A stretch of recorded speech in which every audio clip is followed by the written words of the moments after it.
بسم اللہ الرحمن الرحیم۔ کتاب گناہان کبیرہ، حصہ دوم، صفحہ نمبر 16۔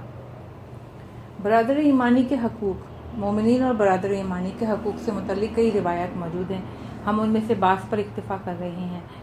معلّہ بن خنیس نے امام جعفر صادق علیہ السلام سے سوال کیا کہ مومن بھائیوں کے حقوق کیا ہیں؟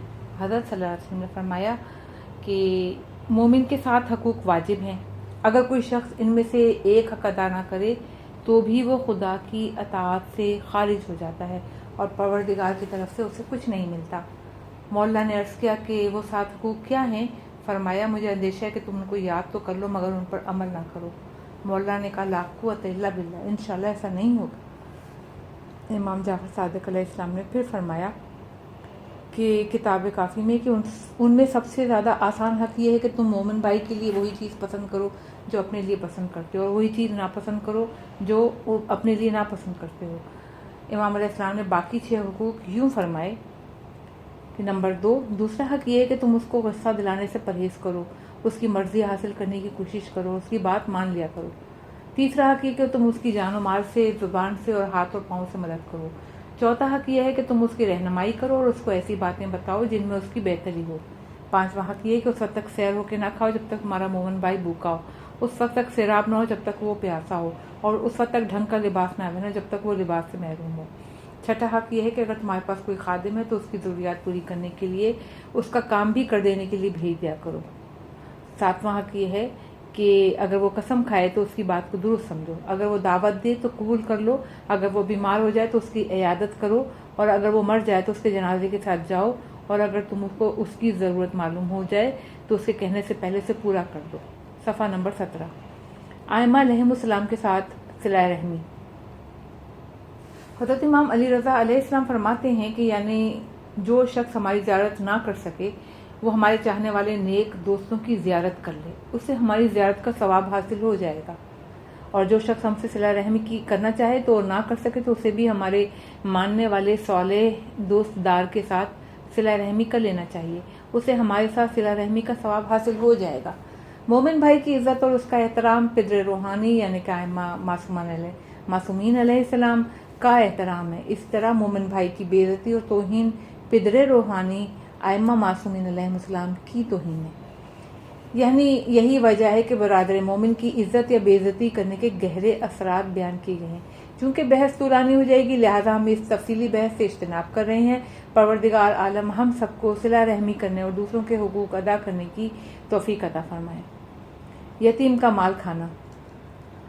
گناہان کبیرہ میں سے 8واں گناہ یتیم کا مال کھانا ہے۔ یتیم سے مراد وہ بچہ جو ابھی بالغ نہ ہوا ہو اور اس کا باپ مر گیا ہو۔ حضرت محمد صلی اللہ علیہ وسلم، امیر المومنین حضرت علی علیہ السلام، حضرت موسیٰ کاظم، حضرت محمد تقی علیہ السلام یتیم کا مال کھانے کو گناہ کبیرہ قرار دیتے ہیں، اور یہ ایک ایسا گناہ ہے جس کا انجام دینے والے کو خدا نے آتش جہنم کا مستحق قرار دیا ہے، بلکہ خداوند عالم نے اس کے گناہ کبیرہ ہونے اور اس پر عذاب جہنم دیے جانے کا اعلان کچھ یوں کیا ہے۔ سورہ نساء 4 آیت نمبر 10 میں کہا ہے ان الذین یاکلون اموال الیتامی ظلما انما یاکلون فی بطونہم نارا وسیصلون سعیرا، جو لوگ یتیموں کا مال ناحق کھا جاتے ہیں وہ اپنے پیٹ میں بس انگارے بھرتے ہیں اور عنقریب جہنم واصل ہوں گے۔ تفسیر کبیر میں یہ ہے کہ روز قیامت یتیم کا مال کھانے والا اس حالت میں محشور ہوگا کہ اس کے منہ، ناک، کان اور آنکھ سے آگ کے شعلے نکل رہے ہوں گے۔ اس کی یہ حالت دیکھ کر لوگ سمجھ لیں گے کہ یہ وہ شخص ہے جو دنیا میں یتیم کا مال کھایا کرتا تھا۔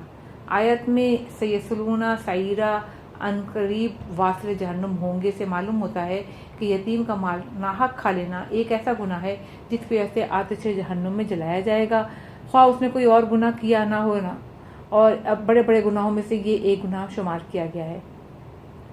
خداوند عالم فرماتے ہیں کہ یتیموں کو ان کا مال دے دو، اور بری چیز مال حرام کو بھی بھلی چیز مال حلال کے بدلے میں نہ لو، اور ان کے مال اپنے مالوں میں ملا کر نہ کھاؤ کیونکہ یہ بہت بڑا گناہ ہے۔ صفحہ نمبر 18۔ خداوند تبارک و تعالیٰ اس بات کی وضاحت فرما رہا ہے کہ اگر تم یتیموں کے سرپرست، ولی یا فصیح قرار پائے ہو تو جب تک یہ یتیم کمسن اور نابالغ ہیں مال ان پر خرچ کیا جائے اور ان پر تنگی نہ کی جائے۔ پھر یہ جب بالغ ہو جائیں تو تمام مال ان کو دے دیا جائے۔ اللہ تعالیٰ نے ہم پر یہ واضح کر دیا ہے کہ کہیں تم پاک چیز کے بدلے نجس چیز کو مت لے لینا، یعنی کہیں ایسا نہ ہو کہ اپنے پاک اور حلال مال کو خرچ کرنے کے بجائے تم اس یتیموں کا مال شامل کر کے اسے اپنے لیے نجس اور حرام بنا لو۔ مختصر یہ کہ یتیم کے مال میں ہر اس تصرف سے منع کیا گیا ہے جس سے اسے نقصان پہنچے۔ اس کے قیمتی مال کو اپنی جگہ اپنے گھٹیا بھی نہیں رکھا جا سکتا، اس کے قیمتی مال کی جگہ اپنا گھٹیا مال بھی نہیں رکھا جا سکتا۔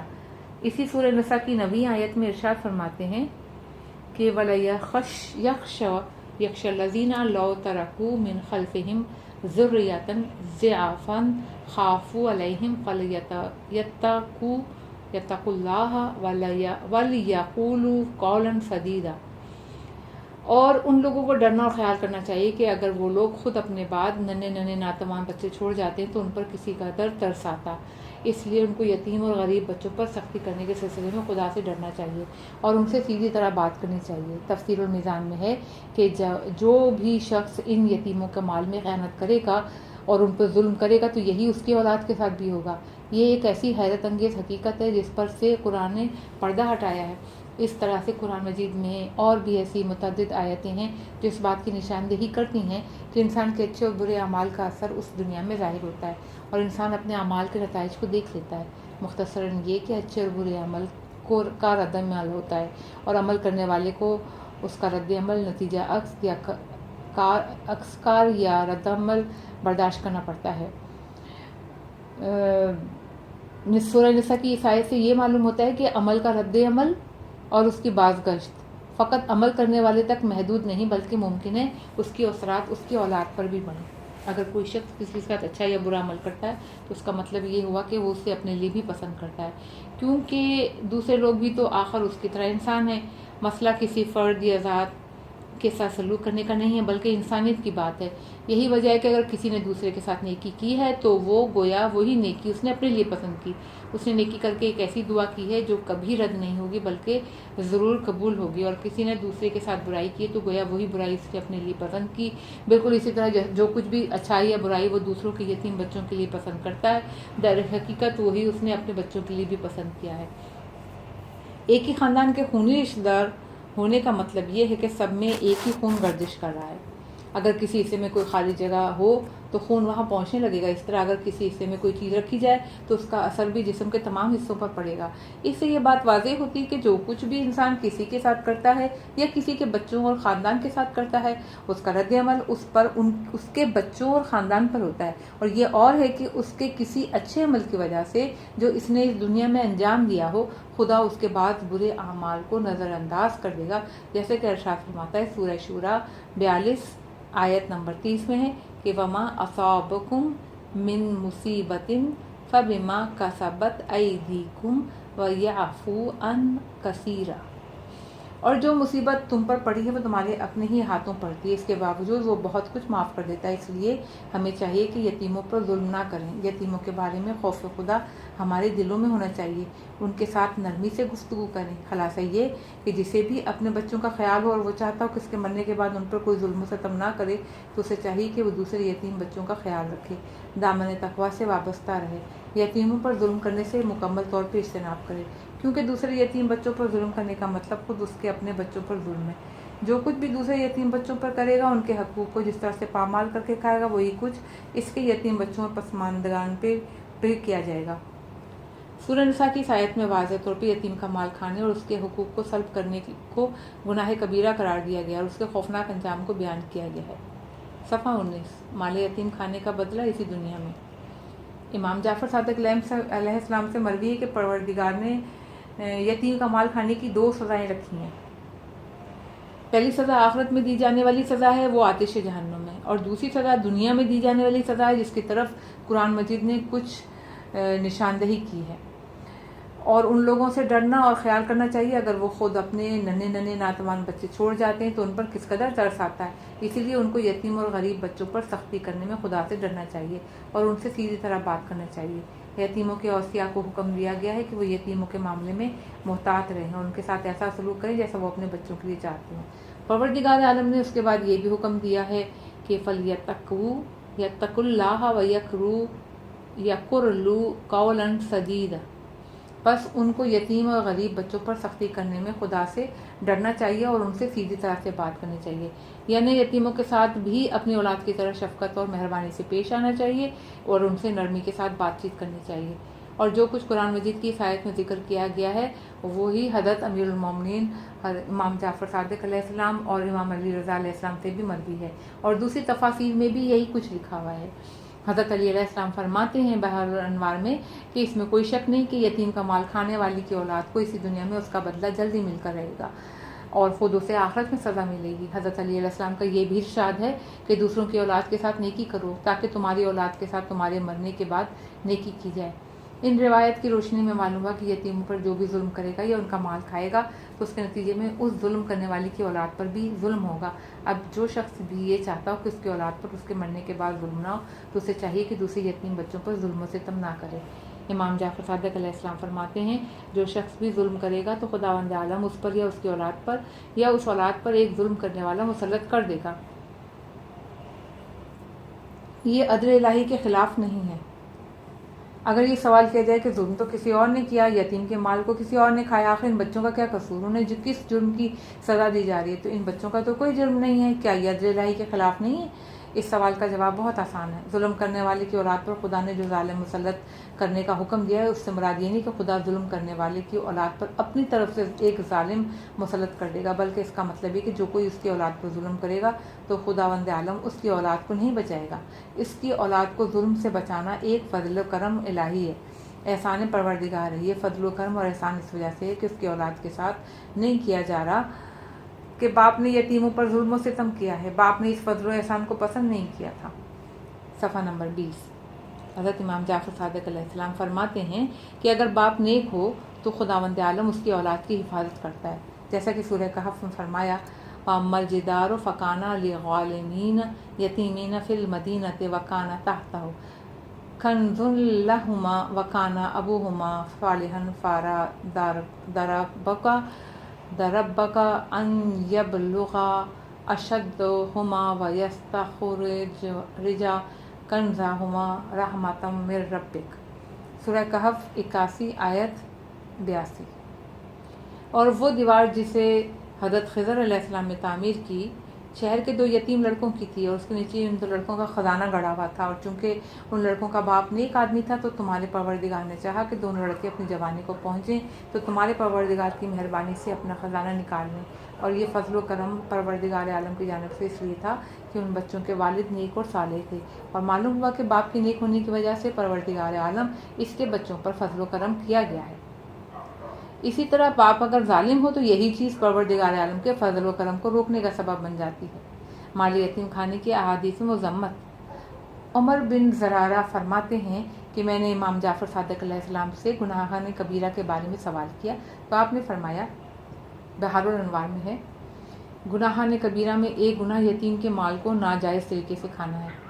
اور امام محمد باقر علیہ السلام اپنے جد بزرگوار رسول صلی اللہ علیہ وسلم نقل فرماتے ہیں، رسول اللہ صلی اللہ علیہ وسلم فرماتے ہیں کہ قیامت کے دن کچھ لوگ اپنی قبروں سے اس حالت میں نکلیں گے کہ ان کے منہ سے آگ کے شعلے نکل رہے ہوں گے۔ لوگوں نے پوچھا اے اللہ کے رسول وہ کون لوگ ہوں گے؟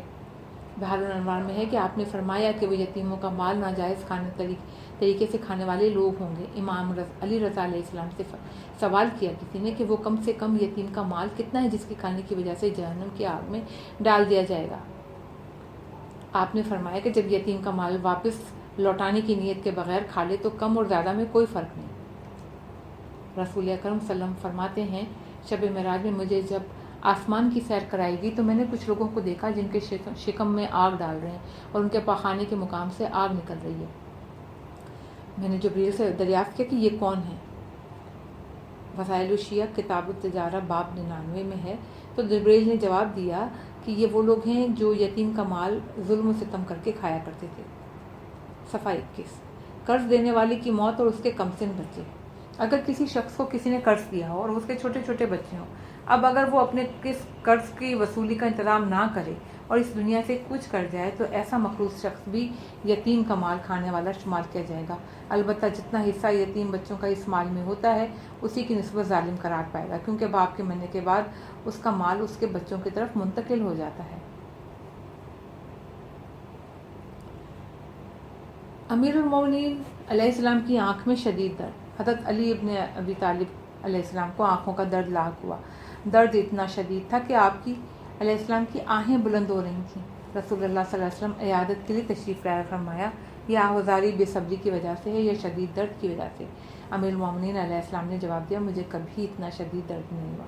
رسول اللہ صلی اللہ علیہ وسلم نے ایک ایسی خوفناک حدیث بیان فرمائی کہ امیر المومنین علیہ السلام اپنی آنکھوں کی تکلیف بھول گئے، اور وہ حدیث یہ ہے، ایک خوفناک حدیث. رسول اللہ صلی اللہ علیہ وسلم فرماتے ہیں اے علی علیہ السلام، جب ملک الموت عزرائیل کافر کی روح نکالنے کے لیے آئے گا تو اس کے پاس آگ کا گروز ہوگا اور اسی سے وہ اس کی روح سختی سے نکالے گا. بس جہنم یہ دیکھ کر زور سے چیخے گی تاکہ اسے جلدی سے لے لے. یہ سن کر علی علیہ السلام سیدھے بیٹھ گئے اور آپ علیہ السلام نے فرمایا کہ اے اللہ کے رسول صلی اللہ علیہ وسلم اس حدیث کو دوبارہ مجھے سنائیے. آپ صلی اللہ علیہ وسلم کی بات سن کر تو میں اپنا درد بھول گیا ہوں. پھر حضرت علی علیہ السلام نے دریافت کیا کہ کیا اس طرح سختی سے آپ صلی اللہ علیہ وسلم کی امت میں سے بھی کسی کی روح نکالی جائے گی اور اس پر بھی عذاب ہوگا؟ رسول اللہ صلی اللہ علیہ وسلم نے فرمایا ہاں، مسلمان میں سے 3 گروہ ایسے ہیں جن کی روح اسی طرح سختی سے نکالی جائے گی. پہلا گروہ ظالم حکمرانوں کا ہے، دوسرا یتیم کا مال ناحق کھانے والوں کا، اور تیسرا جھوٹی گواہی دینے والوں کا. یتیموں کے ساتھ حسن سلوک. جس طرح یتیموں پر ظلم و ستم کرنے کے سبب دنیا اور آخرت میں سخت سزائیں ہیں، اسی طرح یتیموں کے ساتھ حسن سلوک اور ان کے ساتھ احسان کا دنیا اور آخرت میں بڑا اجر ہے. خاص طور پہ یتیموں کی حفاظت، ان کی کفالت کے بارے میں بہت سی احادیث وارد ہوئی ہیں. ان میں سے چند کا تذکرہ کیا جا رہا ہے. حضرت امام جعفر صادق علیہ السلام فرماتے ہیں کہ من کفل یتیما اوجب اللہ لہ الجنۃ کما اوجب جہنم علی آکل المالہ. جو شخص یتیم کی کفالت کرے گا خدا اس پر جنت واجب کر دیتا ہے جس طرح سے یتیم کا مال کھانے والے پر جہنم واجب کر دیتا ہے. رسول خدا صلی اللہ علیہ وسلم فرماتے ہیں میں اور یتیم کی کفالت کرنے والا جنت میں پروردگار عالم کے حضور ایک ساتھ ہوں گے، جس طرح سے یہ 2 گلیاں ساتھ ساتھ ہیں. اور آپ نے اپنے انگشت شہادت اور درمیانی انگلی کی طرف اشارہ فرمایا. مقصد یہ تھا کہ مجھ میں اور یتیم کی کفالت کرنے والے میں کوئی جدائی اور پردہ حائل نہیں ہوگا، ہم دونوں جنت میں ساتھ ساتھ ہوں گے. آپ کا یہ بھی ارشاد ہے کہ تم میں سے جو شخص بھی یتیم کا سرپرست بنے اور وہ یتیم کے ساتھ حسن سلوک کرے، اس کے کاموں کو اچھی طرح انجام دے، اس کے سر پر ہاتھ پھیرے، تو خداوند عالم لازمی طور پر اس کے سر کے بالوں کی تعداد کے برابر نیکی اس کے اعمال نامے میں لکھ دیتا ہے. سر کے بالوں کی تعداد کے برابر اس کے گناہ معاف کر دیتا ہے اور سر کے بالوں کی تعداد کے برابر اس کا درجہ بلند کر دیتا ہے. ایک اور مقام پر رسول اللہ صلی اللہ علیہ وسلم ارشاد فرماتے ہیں کہ جب کوئی یتیم روتا ہے تو اس کے گریے سے سبب عرش الہی لرز اٹھتا ہے. پس پروردگار عالم یہ ارشاد فرماتا ہے کہ ملائکہ یہ وہی یتیم رو رہا ہے جس کا باپ زمین میں دفن کیا جا چکا ہے. ملائکہ جواب دیں گے پروردگار تو خوب جانتا ہے. پھر اللہ تعالیٰ کہے گا کہ اے ملائکہ تم گواہ رہنا کہ جو بھی اس یتیم کو چپ کرائے گا اور اس کو خوش کرے گا قیامت کے دن میں اسے خوش کروں گا. یتیموں کے سر پر دست شفقت پھیرنے سے کساوت قلبی کا خاتمہ ہو جاتا ہے. اس بات کا تذکرہ بہت ساری روایت میں کیا گیا ہے. ہم یہاں پر بس انہی چند روایتوں کو ذکر کو کافی سمجھتے ہیں. نابالغ بچوں کا ولی. وہ لڑکا جو بھی 15 برس کا نہیں ہوا اپنے مال میں تصرف کا حق نہیں رکھتا. اس طرح وہ لڑکی جو 9 برس کی نہیں ہوئی وہ اپنا مال خرچ نہیں کر سکتی. نابالغ لڑکا ہو یا لڑکی اپنے مال کو کسی بھی طرح استعمال کرنے کا حق نہیں رکھتے. ان کے مال کو ان کا ولی ان کے بھلائی اور اچھے کاموں کے لیے خرچ کرنے کا حق رکھتا ہے. نابالغ بچوں کا ولی شرعی سب سے پہلے ان کا باپ یا دادا ہے، ماں ہے، نانی، بھائی، چچا اور دوسرے رشتہ دار شرعن ولی نہیں ہے، یعنی باپ اور دادا. دوسرے مرتبے پر جب باپ اور دادا زندہ نہ ہوں تو جو شخص ان کی طرف سے قیم بنایا گیا ہو بچوں پر ولایت سرپرستی کا حق رکھتا ہے. تیسری مرتبے پر معنی جب باپ اور دادا اپنی زندگی میں کسی کو اپنے بچوں پر قیم یعنی بچوں کے امور کی نگرانی کے لیے کسی شخص کو نگراں نہ بنایا ہو تو اس کا ولی حاکم شرع ہے، یا پھر وہ شخص جسے حاکم شرع بچوں پر قیم قرار دے. چوتھے مرتبے پر یعنی جب حاکم شرع بھی موجود نہ ہو تو یتیم بچے کی امور کی نگرانی عادل مومنین کریں گے، جیسے شرعی اصطلاح میں عدول المومنین کہتے ہیں. اس کا بیان اپنے مقام پر کیا جائے گا. یتیم کے کاموں کو سوچ سمجھ کر انجام دینا چاہیے. یتیم کے امور کی نگرانی کرنے والا قیم یعنی قاف یہ میم یتیم کے مال میں ہر طرح کا تصرف کر سکتا ہے. اسے یتیم کے لباس اور غذا کے معاملے میں سختی نہیں کرنی چاہیے، البتہ فضول خرچی سے بھی بچنا چاہیے. میانہ روی کا دامن ہاتھ سے نہیں چھوڑنا چاہیے. یتیم بچے معیار کے مطابق اس کے لیے لباس اور غذا کا انتظام کرنا چاہیے. یتیم کے امور کی نگرانی کرنے والے کو چاہیے کہ اس کے لباس کا حساب کتاب الگ رکھے اور اسے اپنے بچوں کے خراجات کے ساتھ نہ ملائے. ہاں، البتہ غذا کے سلسلے میں ضروری نہیں کہ اس کے لیے جداگانہ انتظام کرے، بلکہ اپنے مال کے ساتھ ملا کر اپنے اہل خانہ کے ساتھ اس کے غذا کا بندوبست کر سکتا ہے. مثلا اگر اس کے کھانے کا خرچہ 100 روپے ہے تو اس کے اہل خانہ کی تعداد 9 ہے اور یتیم بچے کو ملا کر کل 10 افراد ہوتے ہیں، تو ایسی صورت میں یتیم کے مال سے 10 روپے لے کر کھانے کے خرچ میں ملا سکتا ہے. اور اگر خرچ میں ملا سکتا ہے اور اگر بچے کے مال سے کچھ کم لے تو زیادہ بہتر ہے، اور یہ احتیاط والا طریقہ ہے. صفحہ نمبر 23. اپنی غذا میں بچے کے مال کو شامل کر کے اس کے لیے غذا تیار کروانا اس کے لیے علیحدہ غذا تیار کروانے سے بہتر اور آسان ہے. اس میں خرچ بھی کم ہوتا ہے. جی ہاں، جب یتیم بچے اور اہل عیال کی غذا میں بہت زیادہ فرق ہو، مثلا یتیم بچہ گھر والوں کے مقابلے میں نصف غذا کھاتا ہو. اس طرح یہ بھی ہو سکتا ہے کہ بچہ گوشت اور چاول نہ کھاتا ہو، تو پھر ظاہر ہے ایسی صورت میں اپنے اہل خانہ کے ساتھ اس کی غذا کا انتظام کرنا بہت مشکل ہے. بہرحال یتیم کے مال کی حفاظت اور اس کی بھلائی کو مد نظر رکھنا چاہیے. سورہ بقرہ میں ارشاد ہوا ہے کہ وَيَسْأَلُونَكَ عَنْ الْيَتَامَىٰ قُلْ إِصْلَاحٌ لَهُمْ خَيْرٌ وَإِن تَخَالَطُوا فَإِخْوَانُكُمْ وَاللَّهُ يَعْلَمُ الْمُفْسِدَ مِنَ الْمُصْلِحِ. سورہ بقرہ 2 آیت نمبر 220. اور تم سے لوگ یتیموں کے مال کے بارے میں پوچھتے ہیں، تم ان سے کہہ دو ان کی اصلاح اور دوستی بہتر ہے. اگر تم ان سے مل جل کر رہو تو وہ کچھ حرج نہیں، آخر وہ تمہارے بھائی تو ہیں، اور خدا فسادی کو خیر خواہ سے الگ خوب جانتا ہے. اس آیت کی شان نزول میں یہ کہا گیا ہے کہ اس آیت کے نازل ہونے کے بعد مسلمان پر یتیم کے مال کے بارے میں سخت خوف لاحق ہوا. وہ یتیم کا مال کھانے اور اس کے عذاب سے اتنا زیادہ ڈرنے لگے کہ یتیم اور اس کا مال کا کھانے کا کیا ذکر اسے قریب تک نہ جاتے تھے. یہاں تک کہ جو کوئی بھی یتیم کی سرپرستی کرتا اور اس کی مال کی نگرانی کرتا، یہ لوگ اس کے اپنے سے جدا کر دیتے تھے، اس کے لیے علیحدہ کھانے پینے کا انتظام کرتے تھے. اگر یتیم کی نگرانی کرنے والے کی غذا بچ جاتی تو یہ لوگ اسے ہاتھ تک نہیں لگاتے تھے، یہاں تک کہ وہ چیز خراب ہو جاتی تھی.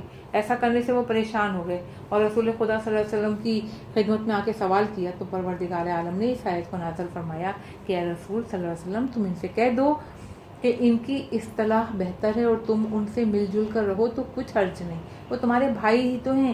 ظاہر ہے کہ ایک برادر دینی کے ساتھ مل جل کر رہنا چاہیے. پروردگار عالم تمہارے دلوں کے حالوں کو بہتر جانتا ہے اور تمہاری نیتوں سے اچھی طرح واقف ہے کہ کون یتیموں کا مال کھانے والا ہے اور کون ان کی اصلاح چاہتا ہے. یتیموں کے امور کی نگرانی کرنے والا دولت مند شخص. یتیموں کے امور کی نگرانی کرنے والا شخص اگر دولت مند ہے، یعنی اس کی ضروریات زندگی آسانی کے ساتھ پوری ہو جایا کرتی ہیں، تو اس کے لیے بہتر یہی کہ یتیم کے کاموں کو مفت انجام دے اور آخرت کے اس اجر و ثواب پر اکتفا کرے جو پروردگار عالم اسے عطا فرمائے گا. چنانچہ قرآن مجید میں اس کا ارشاد ہے کہ وَمَنْ كَانَ غَنِيًّا فَلْيَسْتَعْفِفْ. سورہ نساء 4 آیت 6. اور جو ولیت سرپرست دولت مند ہے تو اسے چاہیے کہ وہ مال یتیم اپنے تصرف میں لانے سے بچتا رہے. غریب شخص جو یتیموں کے امور کی نگرانی کرے. اگر یتیم کی امور کی نگرانی کرنے والا شخص غریب ہو تو اپنی خدمت کا اجرت لے سکتا ہے. خدمات کے عوض لینے کے بارے میں علماء کرام نے 3 قول دی ہیں. بعض فقہا فرماتے ہیں کہ وہ اجرت المثل لے سکتا ہے. اس کا مطلب یہ ہوا کہ وہ عام لوگوں سے معلوم کرے گا کہ اس قسم کے کام کی کتنی اجرت ہونی چاہیے، یعنی لوگ جتنی اجرت بتائیں گے اتنا مال وہ یتیم کے مال سے لے لے. دوسرا نظریہ یہ ہے کہ صرف اپنی ضروریات زندگی کو پورا کرنے کے لیے وہ یتیم کے مال سے لے سکتا ہے، اس سے زیادہ نہیں لے سکتا. تیسرا نظریہ یہ ہے کہ وہ یہ دیکھے کہ اجرت المثل کم ہوتی ہے یا اس کی ضروریات زندگی کے اخراجات کم ہوتے ہیں، ان دونوں میں جو مقدار بھی کم ہو اسی کو لے لے. یہ تیسرا نظریہ احتیاط سے زیادہ قریب ہے اور بہتر ہے. صفحہ نمبر 24. یتیم کے بالغ ہونے تک اس کے مال کی حفاظت کی جائے. یتیم بچہ جب تک بالغ نہ ہو جائے، اس کے ساتھ ساتھ جب تک اس میں دولت تصرف کرنے کی قابلیت پیدا نہ ہو جائے، مال اس کے قبضے میں نہ دے دینا جائز نہیں ہے۔ اگر یتیم کے مال کی نگرانی کرنے والے نے اس حکم کی مخالفت کی اور یتیم بچے کا مال اسے دے دیا تو وہ مال ضائع ہو جانے کی صورت میں وہ ضامن ہوگا، اور یتیم کے بالغ و سمجھدار ہونے کے بعد یہ واجب ہے کہ اس کے مال کا عوض اسے دے دے۔ بالغ ہو جانے کی علامتیں کیا ہیں؟ بالغ ہو جانے کو ان 3 علامتوں کے ذریعہ پہچانا جا سکتا ہے۔ نمبر 1، چاند کی تاریخ کے حساب سے لڑکے کا پورا 15 سال اور لڑکی کا 9 سال کا ہو جانا۔ نمبر 2، زیر ناف بالوں کا نکل آنا۔ نمبر 3، منی کا خارج ہونا اور احتلام کی وجہ سے ہو یا کسی اور وجہ سے۔ رشید سے کیا مراد ہے؟ قرآن مجید میں ارشاد ہوا کہ پس جب تم یتیموں کے بڑے ہو جانے کے بعد ان میں رشد و ہوشیاری پاؤ تو ان کا مال ان کے حوالے کر دو۔ رشید یا رشد سے مراد دراصل معاشی امور میں سمجھ بوجھ پیدا کرنا ہے۔ جب یتیم بچہ بڑا ہو کر اس قابل ہو جائے کہ اپنی روزمرہ زندگی کے معاملات کو انجام دینے لگے، لین دین میں آسانی سے دھوکہ نہ کھائے اور اپنی رقم بیجا صرف نہ کرے، تو اس کا مال اس کے حوالے کر دیا جائے گا۔ بے الفاظ دیگر، بالغ اور رشید ہونے کی صورت میں یتیم کا مال اسے واپس کر دیا جاتا ہے۔ حاشیے میں ہے کہ نمبر 1، اسلامی شریعت میں بلوغ کی حد مذکر کے لیے 15 سال کی عمر کا مکمل ہونا ہے۔ نمبر 2، شیعہ کے ہاں ازدواج اور بیع سلم میں بھی گواہوں کا ہونا شرط نہیں ہے، ان کے بغیر بھی عقد صحیح ہے۔ مترجم۔ سود خوری نواں گناہ کبیرہ جس کے کبیرہ ہونے کی صراحت موجود ہے، سود کھانا ہے۔ حضرت رسول اکرم صلی اللہ علیہ وسلم، حضرت امیر المومنین علیہ السلام، امام جعفر صادق علیہ السلام، امام موسیٰ کاظم علیہ السلام، امام محمد تقی علیہ السلام سے جو احادیث موصول ہوئی ہیں، ان میں اسے صاف الفاظ میں ایک گناہ کبیرہ قرار دیا گیا ہے۔ سود کا مال کھانا ایک ایسا گناہ ہے جس پر عذاب، بلکہ شدید عذاب کی بات قرآن مجید کی ہے۔ سود کھانے کا جو عذاب قرآن مجید میں جو ذکر ہے وہ دیگر بہت سارے گناہ کبیرہ کے عذاب سے بڑا ہے۔ سورہ آل عمران میں ارشاد ہے کہ اے ایماندار، اپنے مال میں اضافے کے لیے بڑھا چڑھا کر سود نہ کھاؤ اور خدا سے ڈرو تاکہ تم چھٹکارا پاؤ، اور جہنم کی آگ سے ڈرو جو کافروں کے لیے تیار کی گئی ہے۔ سورہ آل عمران 3 آیت نمبر 130 اور 131۔ یعنی جو آگ کافروں کے لیے بھڑکائی گئی ہے جہنم میں، وہی سود خوروں کے لیے بھی ہے۔ سورہ بقرہ میں ارشاد کیا ہے کہ جو لوگ، سورہ بقرہ 2 آیت نمبر 275 میں کہا ہے کہ جو لوگ سود کھاتے ہیں وہ قیامت میں کھڑے نہ ہو سکیں گے مگر اس شخص کی طرح کھڑے ہوں گے جس کو شیطان نے لپٹ کر مخبوط الحواس بنا دیا ہو، یہ اس وجہ سے کہ وہ اس کے قائل ہو گئے کہ جیسا بکری کا معاملہ ویسے ہی سود کا معاملہ، حالانکہ بکری کو تو خدا نے حلال اور سود کو حرام کر دیا ہے۔ بس جس شخص کے پاس اس کے پروردگار کی طرف سے نصیحت ممانعت آئی ہے اور وہ باز آ گیا، تو اس کے حکم کا نازل ہونے سے پہلے جو سود وہ لے چکا ہے وہ تو اس کا ہو چکا، اور اس عمل کا معاملہ خدا کے حوالے ہے۔ اور جو مناہی کے بعد پھر سود لے یا بکری اور سود کے معاملے کو یکساں بتائے جائے تو ایسے ہی لوگ جہنم میں ہیں اور وہ ہمیشہ جہنم میں رہیں گے۔ اس آیت سے ظاہر ہوتا ہے کہ خود آدمی ہمیشہ جہنم میں رہے گا۔ تفسیر المیزان میں علامہ محمد حسین طباطبائی فرماتے ہیں، صفحہ 25، سود سے متعلق ان آیتوں میں خداوند تعالیٰ نے بہت سختی فرمائی ہے، اتنی سختی اور اتنا سخت عذاب فروع دین میں کسی اور بات کی نافرمانی پر نہیں ہے۔ البتہ ایسا عذاب بس ان لوگوں کے لیے ہے، ان لوگوں کے لیے بھی ہے جو دین کی دشمنوں سے دوستی رکھتے ہیں، جیسے زنا، شراب پینا، جوا کھیلنا، یہاں تک کہ قتل جیسے گناہان کبیرہ پر اگر بہت زیادہ شدید عذاب کی بات سختی سے کی گئی ہے، لیکن اتنی شدت اور سختی ان کے بارے میں نہیں ہے جتنی سود خوری کے خلاف موجود ہے۔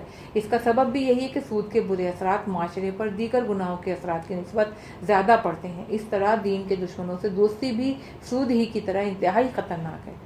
اسلامی معاشرے کا نظام ان 2 گناہوں کی وجہ سے درم برم ہو جاتا ہے۔ انسان کی فطرت کے سامنے یہ دونوں گناہ پردہ بن جاتے ہیں، پھر اس کو اپنی فطرت اور انسانیت نظر نہیں آتی۔ کتاب خدا کی تائید تاریخ کے واقعات کرتے ہیں۔ دین کے دشمنوں سے دوستی نے مسلمانوں کو تباہی و بربادی کے گھڑے میں دھکیل دیا ہے۔ اسلام دشمن عناصر کے ساتھ گٹھ جوڑ اور سازش کر کے کچھ بے ضمیر مسلمانوں نے تمام مسلمانوں کو مسلم معاشرے اور اس کی خوبیوں سے محروم کر دیا ہے۔ دین اور اسلامی آئین برائے نام ہے، انسانیت کے فضائل اور اسلامی اخلاق اور اسلامی اخلاقی رولز ختم ہو کر رہ گئے ہیں، یہاں تک کہ مسلمانوں کو خود اپنے مال پر اختیار نہیں رہا، بلکہ مسلمانوں کی جان اور عزت تک محفوظ نہیں ہے۔ یہی بات سود خور، ذخیرہ اندوز مال پر مال جمع کرتے جانے اور بے مصرف طور پر جمع کر کے رکھنے جیسے مذموم کاموں کا نتیجہ ہے۔ لوگ دو طبقوں میں بٹ گئے ہیں، بعض لوگ بہت امیر ہو گئے ہیں تو بعض بہت غریب۔ اس کی وجہ سے فتنہ فساد اور جنگوں کو ہوا ملتی ہے، یہاں تک کہ علمی جنگیں چھڑ جاتی ہیں اور بموں سے عالمی جنگیں چھڑ جاتی ہیں، بموں سے پہاڑوں کو اڑا دیا جاتا ہے، زمین کو لرزا دیا جاتا ہے، انسانیت ختم ہونے کو ہے، اور دیگر جو کچھ ہو چکا ہے وہ سب کے سامنے ہے۔ بہت جلد معلوم ہو جائے گا کہ ان دونوں گناہوں، اسلام دشمن عناصر سے دوستی اور سود خوری کے بارے میں قرآن مجید کے بیانات پیشن گوئی کی حیثیت رکھتے ہیں کہ اگر یہ دونوں گناہ پھیلے تو اسلامی معاشرہ تباہ ہو جائے گا۔ سود خوری عقل و شریعت کے خلاف ہے۔ سورہ بقرہ کی جو آیت سود کے خلاف ابھی پیش کی گئی ہے، اس میں بیان ہوا ہے کہ سود خور لوگ مخبوط الحواس لوگوں اور دیوانوں کی طرح محشور ہوں گے۔ حشر کے میدان میں لوگ ان کی دیوانگی کو دیکھ کر انہیں پہچانیں گے کہ یہ سود خور ہے۔ ان کی عقل اس لیے خراب ہوگی کہ وہ دنیا میں عقل اور شریعت کے خلاف کام کرتے تھے، انسانیت اور انسانی زندگی کے تقاضوں کو نظر انداز کر دیتے تھے۔ وہ دوسرے انسانوں کے ساتھ مہربانی، انصاف اور باہمی تعاون کے اصولوں سے کام نہیں لیتے تھے۔ در حقیقت سود خور لوگ دنیا میں بھی ایک طرح کے پاگل اور مخبوط الحواس قسم کے افراد ہی تھے جو شیطان کے اشاروں پر ایسی مجنونہ حرکتیں کرتے رہے ہیں۔ کیا سود اور تجارت ایک ہیں؟ جب بھی لوگوں سے کہا جاتا ہے کہ آپ سود کیوں کھاتے ہیں تو جواب دیتے ہیں کہ سود بھی ایک طرح کی تجارت ہے، دیگر معاملوں اور سود میں کوئی فرق نہیں ہے، بس چونکہ تجارت کے دیگر معاملات جائز ہیں اس لیے سود بھی جائز ہے۔ ایسے میں مجنون لوگوں کو یہ نہیں معلوم کہ سود اور تجارت میں بہت فرق ہے۔ تجارت ایک ایسا معاملہ ہے جس میں آدمی اپنے ایسے مال کو دیتا ہے جس کی فی الحال اسے ضرورت نہیں ہوتی۔ لینے اور دینے والے دونوں افراد ایک دوسرے کی ضرورت کا بھی اپنی ضرورت کی طرح سے لحاظ کرتے ہیں، اسی لیے تجارت کا معاملہ ایسا عقل اور عدل پر مبنی ہوتا ہے اور ایسے معاملوں سے انسان کی معاشرتی زندگی چلتی ہے، جبکہ سود میں معاملہ برعکس ہے۔ آدمی جب اصل رقم سود سمیت لوٹاتا ہے تو سود کی رقم سے وہ بے نیاز نہیں ہوتا، پھر بھی مجبوراً مقررہ وقت پر دے دیتا ہے یا مہلت بڑھاتا ہے۔ جب تک اصل قرض لوٹانے کی بات ہے، عقل اور عدل کا تقاضا یہ ہے کہ جس کا مال ہے اس کو واپس مل جائے، بس سود میں ناحق زیادتی ہوتی ہے۔ صفحہ نمبر 26۔ سود اور معاشرے میں طبقاتی فرق۔ بے شک سود ایک ظالمانہ اور غیر عادلانہ معاملہ ہے اور انسان کی فطرت اور اس کے ضمیر کے خلاف ہے۔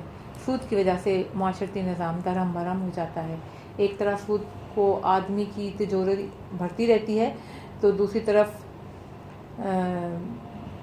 طرف سود پر قرض لینے والے آدمی کی غربت میں اضافہ ہوتا رہتا ہے۔ مالدار آدمی مزید مالدار ہو جاتا ہے جبکہ سود کی وجہ سے غریب آدمی مزید غربت کا شکار ہو جاتا ہے۔ غریب لوگ امیروں سے نفرت کرنے لگتے ہیں، اس کا نقصان پورے معاشرے پر عائد ہوتا ہے تو بڑا خون خرابہ ہوتا ہے اور طبقاتی اختلافات کے نتیجے میں خونی انقلابات تک برپا ہو جاتے ہیں۔ اس لیے بعض محقق اور دانشور حضرات سود ہی کو عالمی جنگ یعنی جنگ عظیم کے اسباب میں سے ایک شمار کرتے ہیں۔ اسلامی و صلح جہانی نامی کتاب میں لکھا ہے کہ اسلام کہتا ہے کہ عوض یا مزدوری صرف کام اور کوشش کے نتیجے میں ہونی چاہیے۔ چونکہ سرمایہ خود کوئی کام یا کوشش نہیں ہے، اس لیے دولت مند کے پاس موجود مال بیٹھے بٹھائے اضافے اور سود کا موجب نہیں بننا چاہیے۔ اگرچہ سرمایہ داری نظام میں سرمایہ کو بڑھانے کے بہترین طریقہ سود ہے، لیکن اسلام چاہتا ہے کہ اس طرح سرمایہ نہ بڑھایا جائے، اس طرح مال پر مال جمع نہ کیا جائے کہ مجبوراً آدمی کو مزید غریب ہونا پڑے۔ سو وہ لعنت ہے جس کی وجہ سے معاشرے کا اقتصادی توازن بگڑ جاتا ہے اور عدل و انصاف یا انسانیت کے اصول پامال ہو جاتے ہیں۔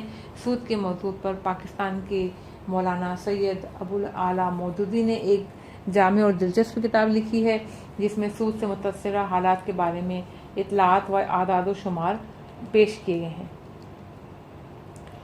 بلا سود قرض حسنہ ہونا تو یہ چاہیے کہ ضرورت مندوں کو قرض تو دیا جائے مگر اس پر سود نہ لیا جائے تاکہ دوستی، مہربانی، خلوص اور باہمی تعاون کی فضا پروان چڑھ سکے۔ قرض دے کر اس پر سود لینا نہ صرف یہ کہ معاشرتی اور اقتصادی نظام کو درہم برہم کر دیتا ہے بلکہ مغز و عداوت اور حسد و نفرت جیسے مہلک جذبات کو ہوا دیتا ہے۔ سود خور کی نیکی سے محروم۔ سود خوری کی نقصانات بہت ہیں۔ سود خور کے مال سے برکت ختم ہو جاتی ہے جبکہ محنت کی کمائی میں بہت برکت ہوتی ہے۔ رسول خدا صلی اللہ علیہ وسلم کا ارشاد ہے کہ عبادت کی 70 قسمیں ہیں اور ان میں افضل ترین قسم حلال روزی کی طلب ہے۔ کتاب وسائل الشیعہ باب تجارت، چوتھی فصل، صفحہ نمبر 529۔ حضرت صلی اللہ علیہ وسلم کا یہ بھی ارشاد ہے، یہ جو کہ کتاب محجت البیضہ مجلد 3 صفحہ 140 میں ہے کہ سچا اور سچ بولنے والا تاجر انبیاء کے ساتھ محشور ہوگا، اور قیامت کے دن اس کا چہرہ ایسا چمکے گا جیسے چودھویں کا چاند۔ سود خور خدا پر توکل نہیں رکھتا۔ سود خوری کا ایک اور نقصان یہ ہے کہ آدمی کو خدا پر بھروسہ اور توکل نہیں رہتا ہے، وہ خدا سے تضرع اور التجا نہیں کرتا اور برکت طلب نہیں کرتا۔ سود خور کی تمام امید اسی سود سے وابستہ ہوتی ہے جو وہ بیچارے قرض دار سے وصول کرنا چاہتا ہے۔ ظاہر ہے کہ یہ بھی شرک کی قسم ہے، اس کی تفصیل شرک والے موضوع میں آ چکی ہے۔ سود کا ایک اور نقصان یہ ہے کہ اس میں نقصان کے امکان نہیں رہتا، جبکہ تجارت میں فائدے اور نقصان دونوں کا امکان رہتا ہے۔ یہی وجہ ہے کہ تجارت کرنے والا شخص اپنی پوری کوشش کرتا ہے کہ اس سے فائدہ ہو اور نقصان نہ ہو۔ اس کے ساتھ ساتھ وہ خدا سے دعا بھی کرتا ہے کہ اسے برکت دے دے اور فائدے کے سلسلے میں نا امید نہ کرے، جبکہ سود خور آدمی ایمان کے اس اصول سے محروم رہتا ہے۔ صفحہ 27۔ قرض دینے والے کا ثواب صدقہ کرنے والے سے زیادہ ہے۔ سود پر قرض دینے والا آدمی ثواب سے محروم ہو جاتا ہے، اور جو بلا سود قرض دینے میں ہے، صدقہ کرنے اور واپسی کی بات کیے بغیر مستحق کو مال دینے میں اگر 10 نیکیاں ہیں تو بلا سود قرض دینے میں 18 نیکیاں ہیں۔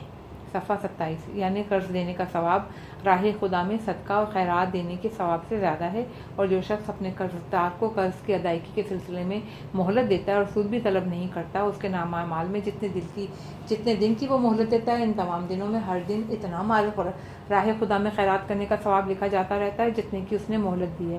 ظاہر ہے کہ سود خور شخص کو ایسے ثواب نہیں ملتے، بلکہ اسے کنجوسی اور لالچ کا مرض لاحق ہو جاتا ہے جو روز بروز بڑھتا رہتا ہے۔ یعنی یقیناً کنجوسی اور لالچ کا نتیجہ دوزخ ہے۔ سود خور کا دردناک انجام۔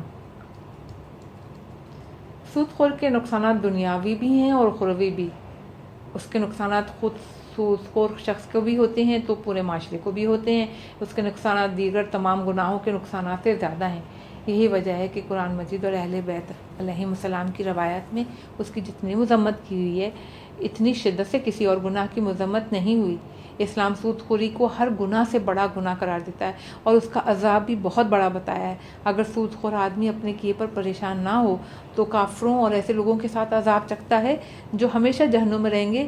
سود خور کو کبھی جہنم سے نجات نہیں ملے گی۔ سورہ بقرہ آیت نمبر 275 میں ہے کہ پس یعنی جس شخص کے پاس اس کے پروردگار کی طرف سے نصیحت یعنی ممانعت آئی، وہ باز آ گیا تو اس کے حکم کے نازل ہونے سے پہلے جو سود لے چکا ہو تو وہ تو اس کا ہو چکا، اور اس کا معاملہ اس کا امر کا خدا کے حوالے ہے۔ اور جو مناہی کے بعد پھر سود لے یا بکری اور سود کے معاملے کی یکساں بتائے جائیں تو ایسے لوگ جہنم میں اور وہ ہمیشہ جہنم میں رہیں گے۔ البتہ گناہ سے باز آ جانے اور توبہ کر لینے کی بھی چند طریقے ہیں۔ بعض گناہ ایسے ہیں جن میں محض توبہ کر لینے سے بخشش ہو جاتی ہے، مثلا شرک کرنے سے اگر مشرک آدمی توبہ کر لے اور مسلمان ہو جائے تو اس کا اتنا بڑا گناہ بھی معاف ہو جاتا ہے اور اپنے کیے کی تلافی میں اسے مزید کچھ نہیں کرنا پڑتا۔ لیکن بعض گناہ ایسے ہیں جن میں توبہ کے علاوہ تلافی کی بھی ضرورت ہوتی ہے، مثلا نماز روزہ چھوڑ دینے والے آدمی کو توبہ کے ساتھ ساتھ قضا بھی کرنی پڑتی ہے، اور مالی معاملات مثلا سود میں توبہ کے علاوہ جو مال سود کے عنوان سے لیا ہے وہ قرض دار کو واپس کرنا پڑتا ہے۔